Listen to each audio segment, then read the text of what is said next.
তো hello guys, তো আজকে রাত্রে হবে চিকেন আর সাথে সব মশলা উপকরণগুলা মিশানো হয়ে এই জায়গায় মিশানো হয়েছে। জিরা, আদা, রসুন, পেঁয়াজ, তারপর হলো শুকনো লঙ্কা গুঁড়ো, টোটালি যেটা লাগে সব কিছু এই জায়গায় দেওয়া হয়েছে।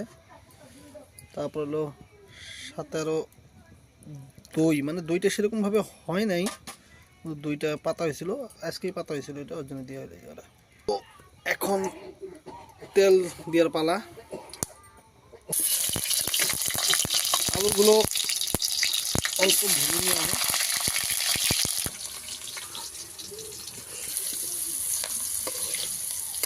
সাথে তেজপাতা, গোটা জিরে, চিকেন,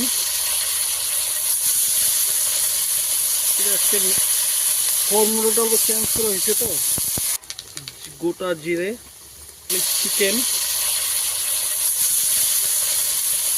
আজকে ফর্মুলাটা অল্প চেঞ্জ করা হয়েছে। তো তারপর রং গুঁড়ো,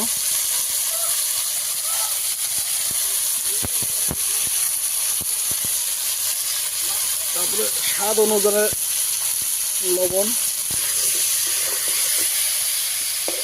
খুব বড়িয়া কালার। মশলার মিশ্রণগুলো একবারে দেওয়া হলো, নাড়াচাড়ার পালা।